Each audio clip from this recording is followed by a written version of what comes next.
Oi, eu sou o professor Girelli, sou professor de Química aqui do Évora Vestibulares. Se você quiser aprimorar seus conhecimentos em todas as áreas aí, para enfrentar um vestibular com seriedade e qualidade de conhecimento, vem aqui conhecer a gente, tem informações aqui na nossa descrição do vídeo. E hoje eu estou aqui para resolver contigo a prova da Unicentro de 2021, a parte da Química. São 10 questões, já vou deixar frisado aqui que a questão número 7 foi uma questão anulada, então eu vou resolver apenas as 9 restantes. Tá bom? Vamos lá pela questão número 1. Se você quiser o acesso aqui à prova, na descrição desse vídeo também tem o link com o material para você acompanhar a minha resolução, beleza? Vamos lá na questão número 1, então. A morfina é um potente analgésico, mas tem desvantagem de provocar tolerância. E, por isso, requer doses cada vez maiores e, consequentemente, dependência. A partir de sua estrutura química, os pesquisadores identificaram outros analgésicos mais seguros que são utilizados até os dias atuais. E ele representa na prova a estrutura da morfina, então já começa aí com uma questãozinha de química orgânica. E ele, no comando da questão, diz sobre a estrutura da morfina, assinale a alternativa correta. Letra A. A morfina é considerada um hidrocarboneto saturado. A definição de hidrocarboneto é uma substância que tem apenas carbono e hidrogênio. Eu não posso falar que a morfina é um hidrocarboneto porque ela tem nitrogênio e tem alguns oxigênios aqui presentes. Então a letra A está descartada. Letra B. Há uma dupla ligação trans em um dos ciclos da molécula. Aqui nós temos uma ligação dupla, só que o conceito de ligação dupla cis e trans é mais aplicável para cadeias abertas. E aqui nós temos uma dupla em cadeia fechada. Aqui ela vai ser uma dupla trans, só que não compreende dentro de um ciclo essa classificação. Beleza? Letra C. Na estrutura da morfina está presente um grupo funcional álcool primário. O que é um álcool primeiramente? Álcool é quando nós temos hidroxila ligado em carbono, que só faz ligações simples. Esse carbono só faz ligações simples. Mas ele falou que era um álcool primário. O que é um álcool primário? É quando nós temos uma hidroxila ligado num carbono que só faz simples, um álcool, só que esse carbono da hidroxila tem que ser um carbono primário.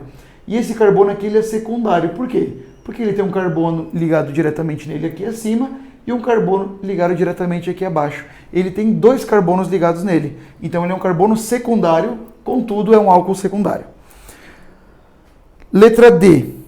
Na estrutura há um grupo funcional de amina terciária e de um éter. O que é uma amina? É quando nós temos uma substância orgânica, nitrogênio, que só faz ligações simples. E se é uma amina terciária, tem que ter essas ligações, né, apenas para carbonos, para 3 carbonos. Então, esse nitrogênio, que é o único nitrogênio que nós temos, ele está ligado neste carbono, ele está ligado neste carbono e está ligado neste carbono. Então, sim, ela é uma amina terciária. E também, continuação da letra D, fala que tem um éter. O que é um éter? Éter é quando nós temos esse oxigênio aqui, ó, entre carbonos. E sim, é o que está acontecendo. Resposta da questão 1, letra D. Questão número 2. O meme a seguir, utilizado especialmente nas redes sociais, representa uma possível ligação entre átomos de alumínio e cloro.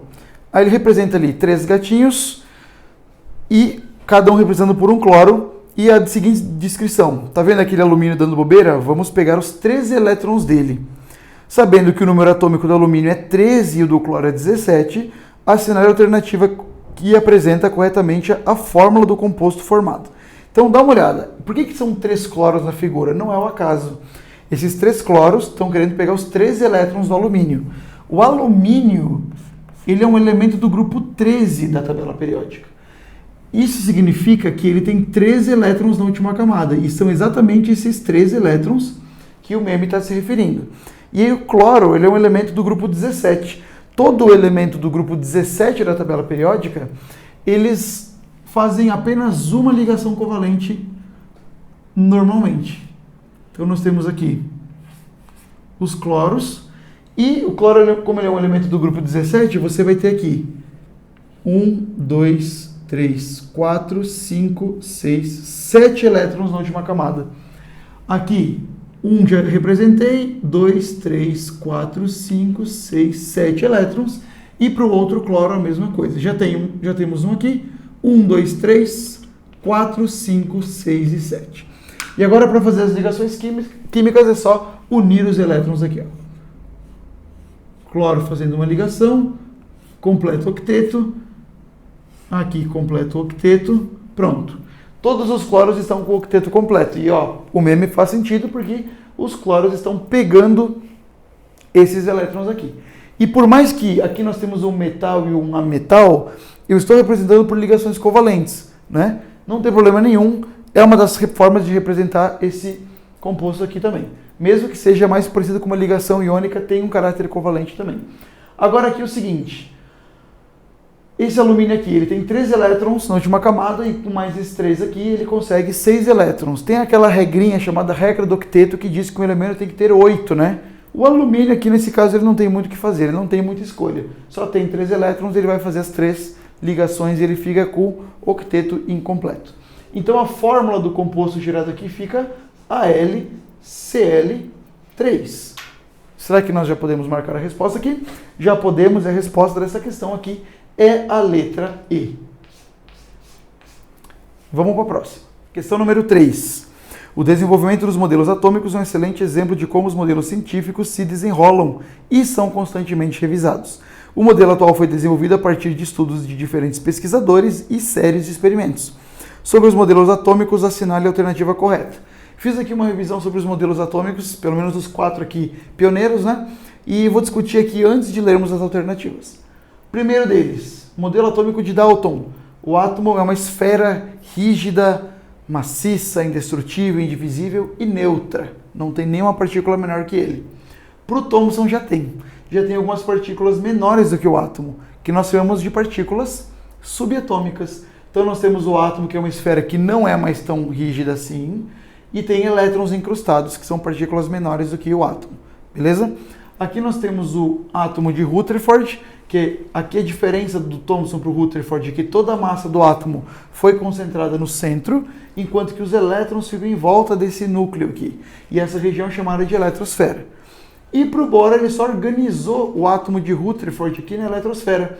Aqui os elétrons eles ficam em órbitas pré-estabelecidas, órbitas definidas chamadas níveis de energia. Então, de Dalton para Thomson teve a diferença que agora tem partículas subatômicas, e de Rutherford para Bohr tem a diferença que tem os níveis de energia no último modelo. Vamos ver a letra A. Segundo Bohr, os elétrons circulam ao redor do núcleo em determinadas órbitas de energia. Foi exatamente o que eu falei para você, né? Nós temos o núcleo e órbitas onde os elétrons ficam navegando. Mas vamos ver a letra B aqui, vamos ver o que tem de errado. Segundo Dalton, átomos são esferas constituídas de partículas subatômicas. Ele está falando que no átomo do Dalton tem partículas menores do que o átomo presentes ali. Isso não é verdade, porque quem colocou isso pela primeira vez foi o Thomson, né? Letra C. O Thomson propôs a existência de partículas positivas em uma esfera negativa. Na verdade é o oposto.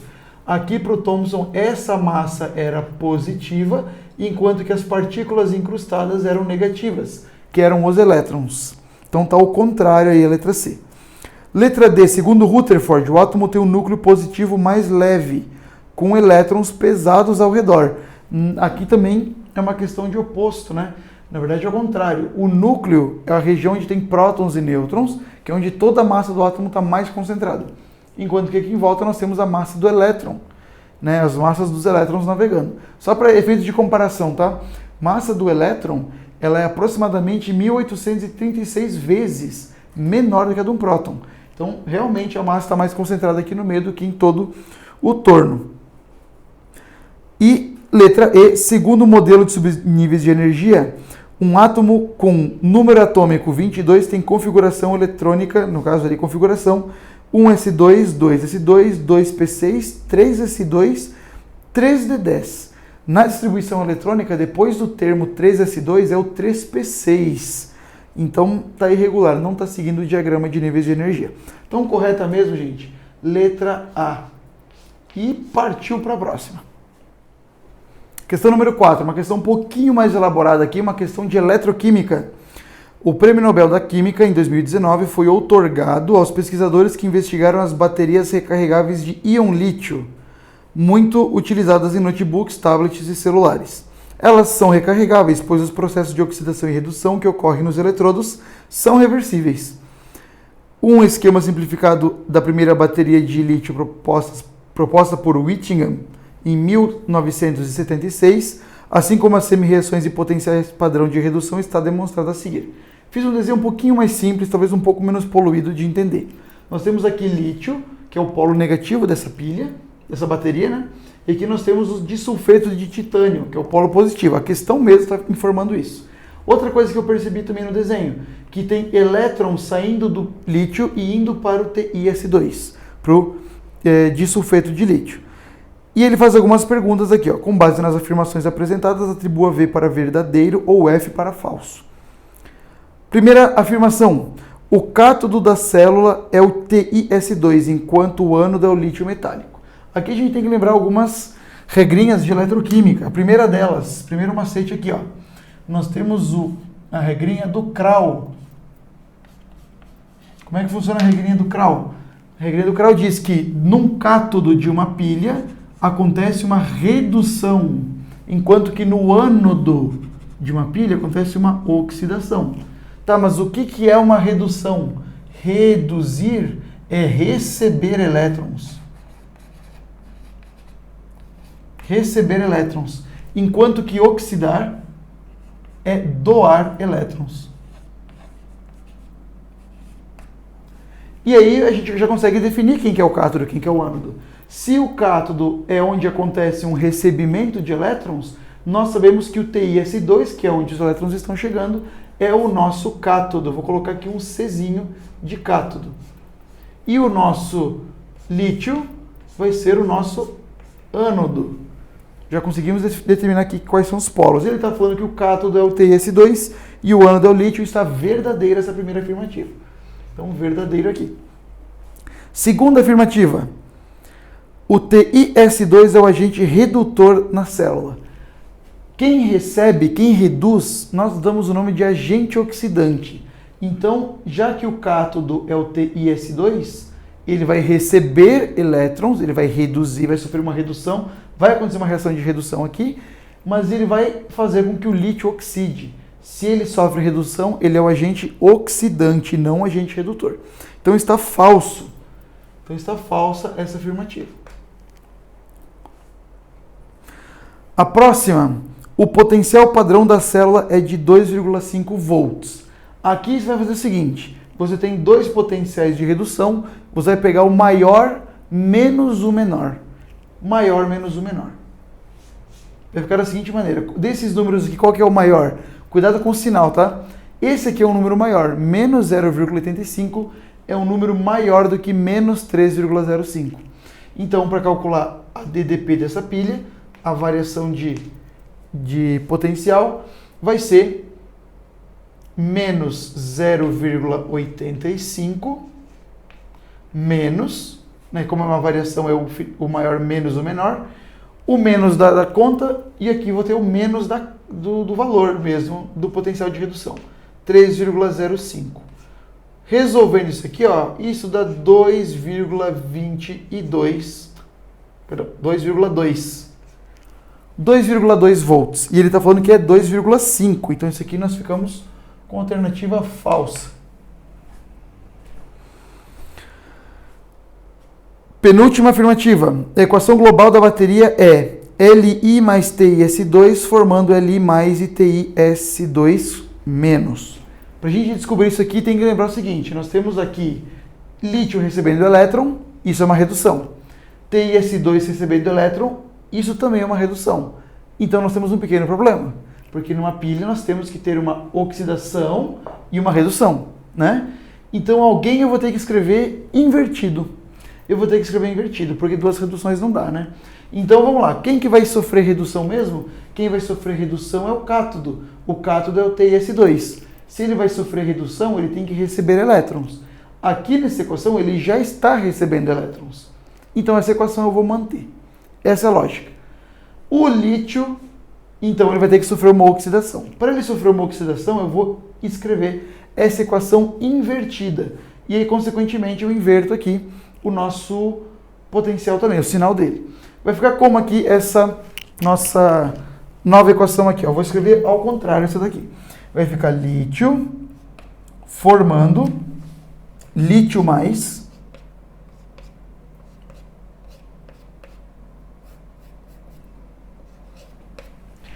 um elétron. Como ele quer a equação global, Eu vou pegar essas duas, aqui eu mantive, essa aqui eu vou descartar, lembra disso? Aqui eu mantive e aqui eu alterei e eu vou juntar e cortar quem repete dos dois lados da seta. Por exemplo, nós temos elétron aqui e nós temos elétron aqui. Eu posso tirar eles da conta e agora somar os dois reagentes das duas reações e os dois produtos das outras duas. O que nós vamos obter aqui? Vou colocar aqui para você. Vai ficar TiS2 é um dos reagentes, mais o lítio. Poderia ter escrito ao contrário também, não tem problema nenhum. Isso aqui vai formar o lítio mais o TiS2 menos. E é exatamente assim, né? Essa mesma ideia de equação que ele está pedindo para você ver se é verdadeiro ou se é falso. Essa equação aqui é a mesma, ela condiz, né, com a penúltima alternativa, afirmativa, então você marca ali como verdadeiro. E a última afirmativa, ele fala que o lítio sofre oxidação para formar Li+. Fazer a penúltima afirmativa nos ajudou a descobrir isso. O lítio, ele sofre uma oxidação. Por que eu sei que o lítio sofre uma oxidação? O lítio não é o ânodo, no ânodo não acontece uma oxidação, ele doa elétrons, e aqui está doando eletrinhos e formando lítio+. Então, verdadeira também é essa. Então, nós ficamos como aqui? Verdadeiro, falso, falso, verdadeiro e verdadeiro. Nós ficamos com a letra C. Ficamos com a letra C. Maravilhas? Vamos para a próxima. Questão número 5, pessoal. A humanidade vivencia desde 2019 a Covid-19, uma doença altamente contagiosa e que se tornou pandêmica em pouquíssimo tempo. Ainda que existam vacinas comprovadamente eficazes e seguras, órgãos competentes indicam medidas de prevenção, como o uso de máscaras, o distanciamento social e a frequente higienização das mãos com água e sabão ou álcool em gel, geralmente etanol. Sobre as medidas de higienização das mãos, considere as afirmativas a seguir. Vamos para a primeira afirmativa. O sabão é um importante agente de limpeza, mas sua limitação é a falta de capacidade de interação com substâncias polares. Para você julgar essa afirmativa, você precisa saber como que é a estrutura molecular de um sabão, né? E um sabão, como é que ele é mostrado? É uma grande cadeia formada principalmente por carbonos e hidrogênios, e aqui na ponta nós temos um grupo funcional altamente polar, né? Então essa região aqui é uma região polar do sabão, enquanto que o restante da molécula onde só tem carbono e hidrogênio, nós temos uma região apolar. É isso. A parte apolar ela é responsável por interagir com a gordura, que também é apolar, enquanto que a parte polar é responsável por interagir com a água. Então não tem essa limitação que ele não consiga interagir com substâncias apolares, porque ele consegue sim. Então a afirmativa 1 é descartável. Vamos ver a segunda afirmativa.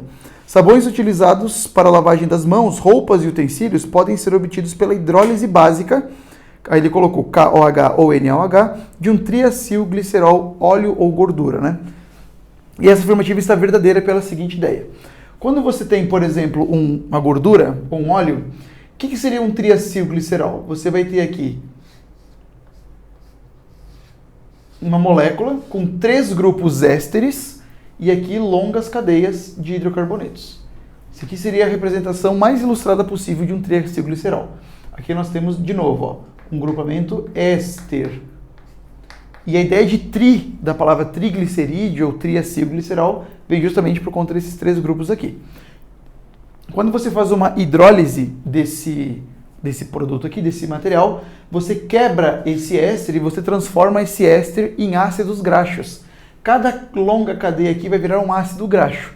Esse ácido graxo, como ele é um ácido, ele vai reagir com uma base, e ele deu as fórmulas das bases, KOH ou NaOH, e nós sabemos que ácido mais base é transformado em sal mais água.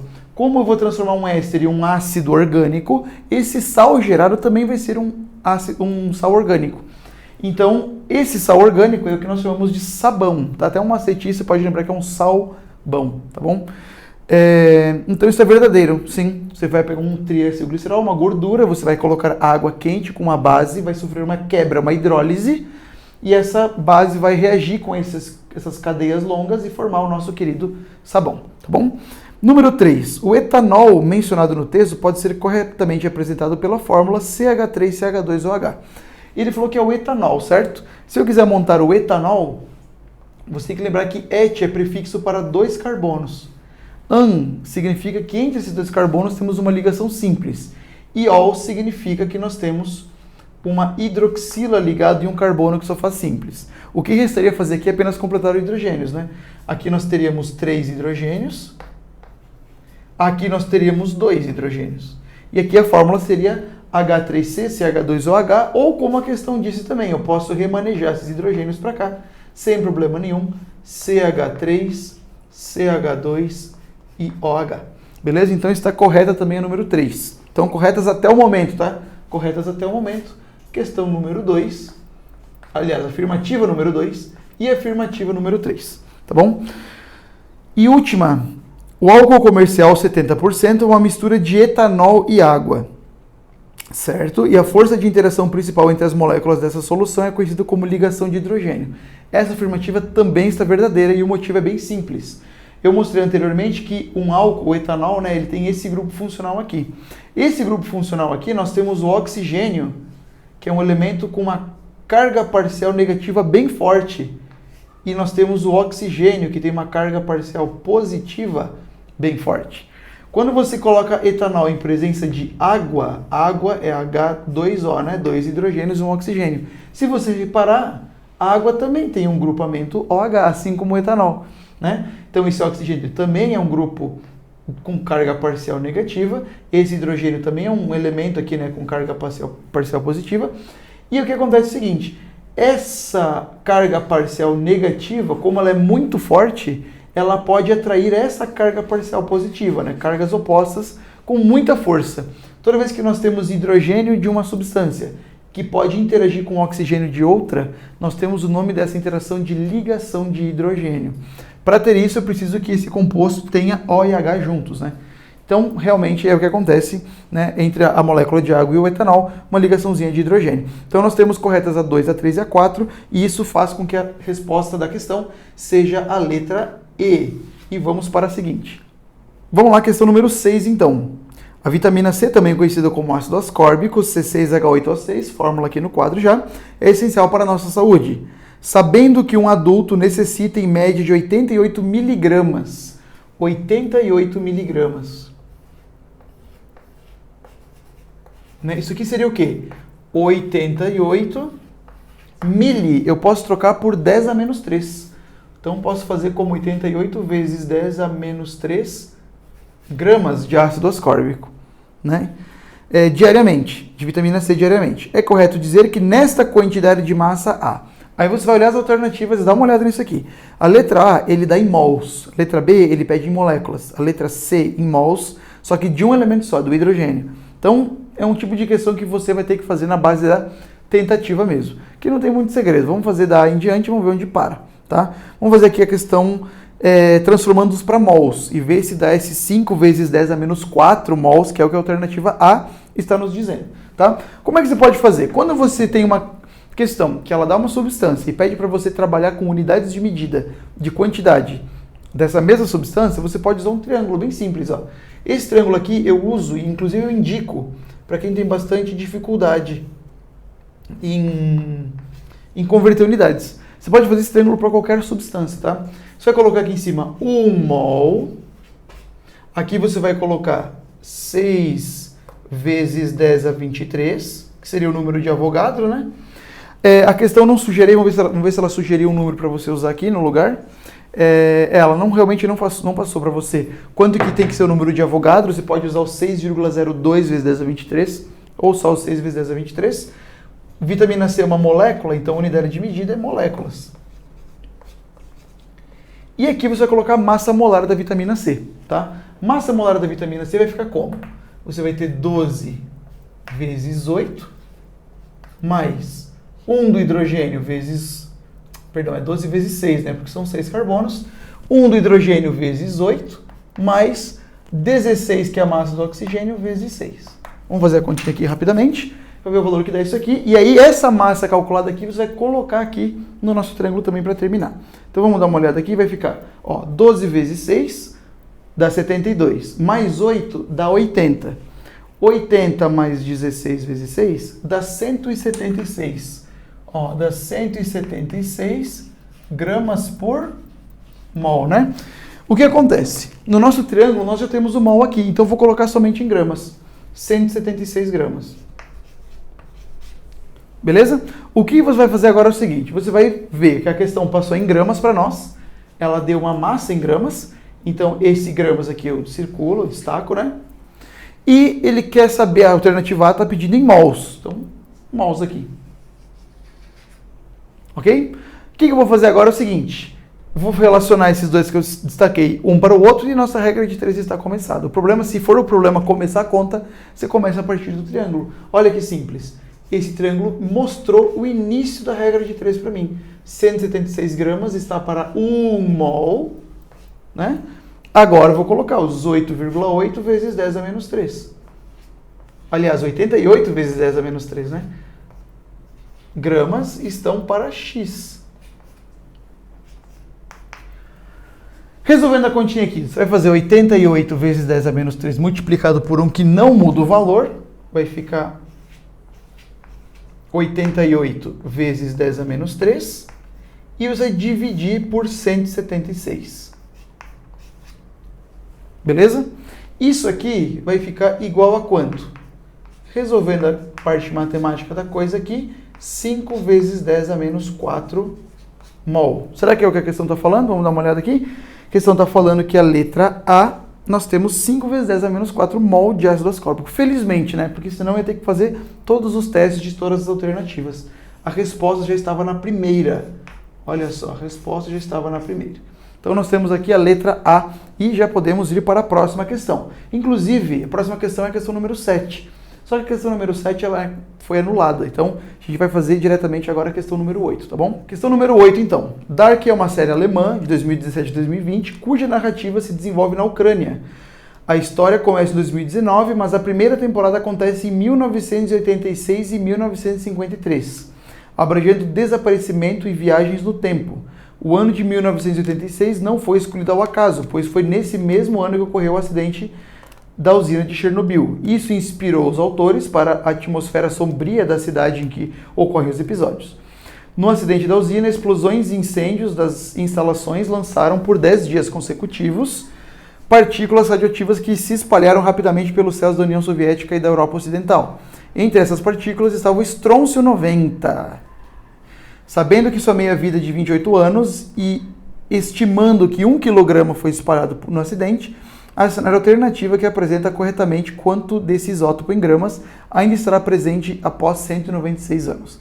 Então, olha só, ele deu um tempo total que vai ficar esse estrôncio ali no ambiente, né?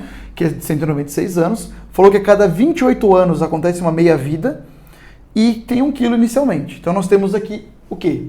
Nós temos uma massa inicial, nós temos um tempo total e nós temos um período de meia-vida, né? Então, ó, período de meia-vida, 28 anos. Tempo total, ele deu quanto? 196 anos.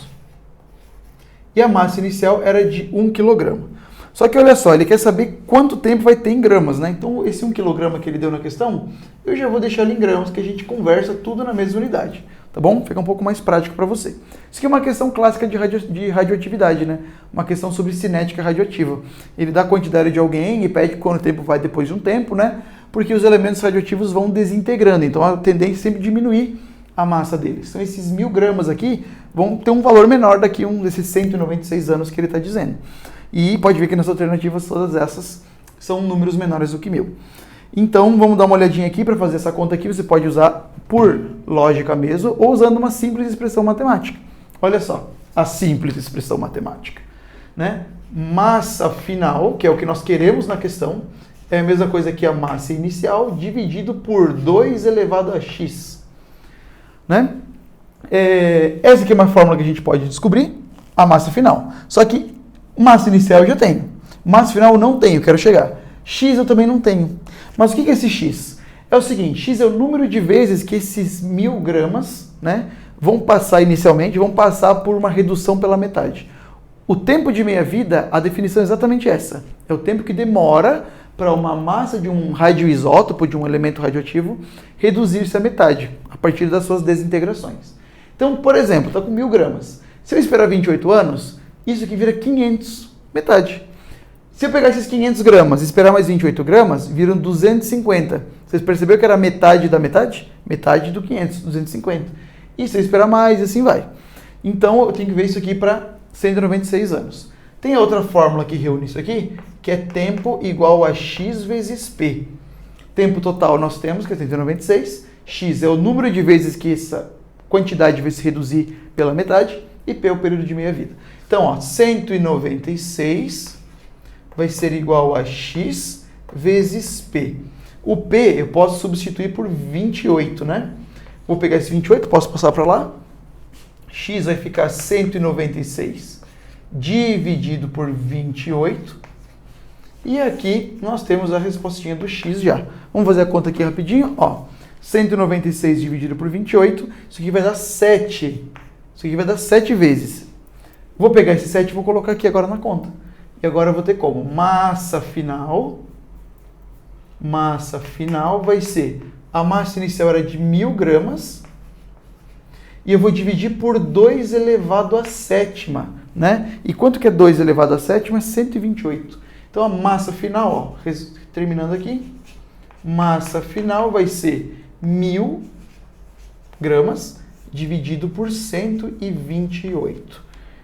Se eu pegar 1000 e dividir por isso, dá aproximadamente 7,8 gramas. Beleza? Desse estrôncio 90 que ele fala. Resposta para essa questão aqui, nós temos a letra B. E vamos para a próxima questão. Dá uma olhada aqui. Bolsas para compressas instantâneas, quentes ou frias, são utilizadas durante as práticas esportivas quando os atletas sofrem alguma contusão. Essas bolsas contêm água e algum sal, e após a dissolução do sal na água, a temperatura do recipiente que contém a mistura se modifica. Considere a transformação apresentada e atribua V verdadeiro ou F falso para as afirmativas a seguir. E ele dá uma equação química, né? Ele dá aqui o cloreto de cálcio no estado sólido, sofrendo uma dissolução aqui em presença de água, formando aqui os íons, né? Cálcio e 2 íons cloreto. Uma dissociação, né? Que ela é um sal, ele dissocia quando ele se dissolve. E aqui ele dá um ΔH dessa reação. Eu quero que você se atente aqui porque ele deu que o ΔH é negativo, né? Se o ΔH é negativo, isso aqui nós temos algumas observações. Isso aqui é um processo exotérmico, né? E o que é um processo exotérmico? Um processo que libera calor para o ambiente. Se ele libera calor para o ambiente vai pegar esse calor, né? Vai ganhar esse calor, essa energia, e sua temperatura vai aumentar. Então aqui isso é um processo exotérmico, a temperatura do sistema, do ambiente no caso, temperatura da vizinhança aumenta. Beleza? O que vai acontecer aqui agora é o seguinte, vamos ver as afirmativas e responder o que ele está pedindo. Na primeira afirmativa ele diz o seguinte: a dissolução do cloreto de cálcio em água é útil para compressas frias. Se eu quisesse que a compressa fosse fria, esse ΔH aqui deveria ser positivo, que seria uma reação endotérmica, ela absorveria calor das vizinhanças, então todo o recipiente ali, se ele ia perder calor para a reação, ele diminuiria a temperatura. E, na verdade, isso aqui é um processo que vai aumentar a temperatura do ambiente, do entorno da reação, né? Então, errado. Primeira afirmativa, aqui nós temos a afirmativa falsa.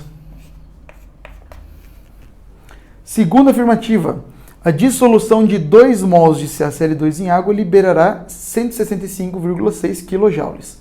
Aqui é uma questão de proporção, né? Aqui no balanceamento nós temos 1 mol, né?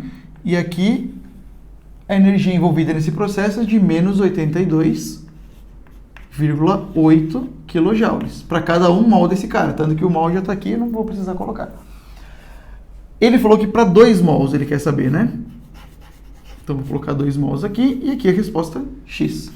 Ó, daqui para cá está dobrando, certo? Então daqui para cá tem que dobrar também. Quanto que dá esse X aqui? Esse X dá exatamente 165,6, só que negativo, né? Porque é um processo exotérmico. Então vai ficar menos 165,6 kJ. O que faz com que essa afirmativa esteja o quê? Verdadeira. Então vai ficar verdadeiro aqui a segunda, falso, verdadeiro até o momento. Vamos para a próxima afirmativa. Próxima afirmativa, o processo de dissolução do cloreto de água de cloreto de cálcio em água é exotérmico. Isso está verdadeiro. Nós já havíamos visto isso previamente, né? Então, verdadeiro também, não teve muito o que discutir. Era só olhar o sinal do ΔH mesmo. Próxima, na dissolução de 22 gramas de CaCl2. Esse cara aqui, ele falou que a massa de 1 mol é de 111 gramas por mol, né? Então, ó, vamos lá. 1 mol desse cara são 111 gramas, né? 1 mol desse aqui também libera essa quantidade de energia. Nós vimos inicialmente, 82,8. O que mudou da conta anterior para essa aqui? É que na conta anterior a gente estava usando a quantidade em mol. Só que ele falou que a cada 1 mol desse cara aqui é 111 gramas, então aqui dá na mesma. Não vou poder, eu só estou falando em outra linguagem. Só que ele está dando quanto aqui? Ele está dando 22 gramas, né? Isso aqui vai dar um valor Y. Então, olha só. 1 mol desse cara, né? Que tem 111 gramas, libera isso. Regra de 3 simples aqui. Já resolve aqui. Vamos ver quanto é que dá esse valor aqui. Fazendo a conta aqui vai ficar como? 22 vezes 82,8. 22 vezes 82,8. E dividido por 111. Ó, esse valor aqui dá negativo, né? 16,41 quilojoules. Não é o valor que a questão está falando. Então isso aqui fica uma afirmativa falsa. Falsa. E a última, ele fala, a pressão constante nessa transformação, o sistema perde calor. Sim, ele perde calor porque ele é um processo exotérmico. E o seu entorno, o que seria o entorno? A vizinhança, o frasco, o recipiente, a mesa onde está colocada, a própria perna do atleta que ele fala na questão, né? Pode ser, por exemplo. Então, isso aqui é verdadeiro.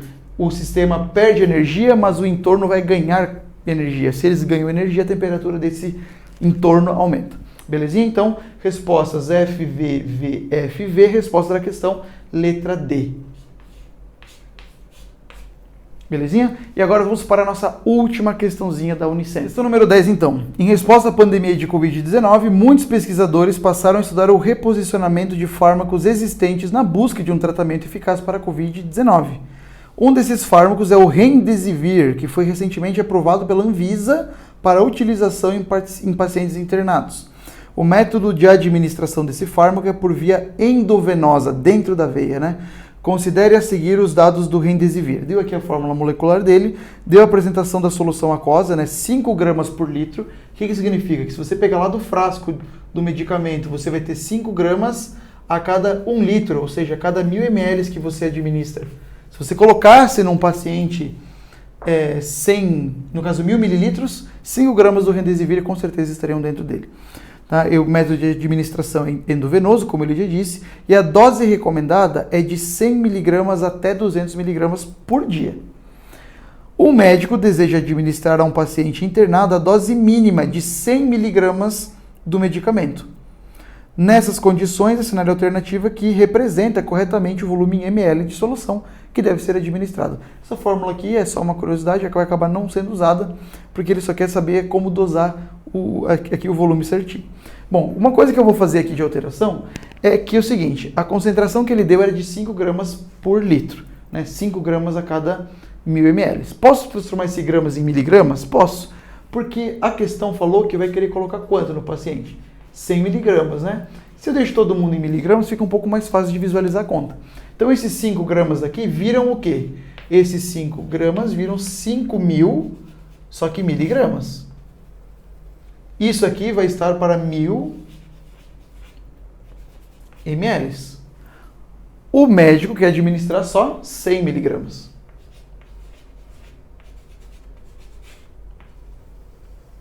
Isso aqui vai dar nossa respostinha X.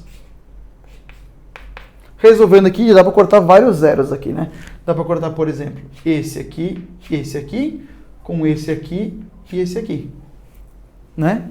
Dá para cortar, por exemplo, esse zero aqui com um zero aqui, ok? E agora só fazer a multiplicação cruzada. Vai ficar 5x, aqui vai ficar 100, né? Vai ficar 5x igual a 100. Multiplicação cruzada, aqui vai ficar 1 vezes 100, né? Por isso que fica só 100. E agora é só passar o 5 dividindo. Vai ficar 100 dividido por 5. Isso aqui dá o quê? 20. Qual que é a unidade de medida desse 20? Está aqui em mililitros. Então aqui fica mililitros também. 20 mililitros tem essa resposta aqui. Nós temos a resposta na letra B. Belezinha? Uma questão assim, uma prova, na verdade, de modo geral, com um pouquinho mais de cálculos assim do que o habitual das outras provas que nós já resolvemos aqui no nosso canal. Então assim, espero muito que você tenha aproveitado, que você tenha gostado. E se precisar de mais auxílio aqui, tem outros vídeos aqui no canal que você pode se orientar para conhecer as outras provas também. Desejo a você uma sucessão enorme e te vejo numa próxima oportunidade.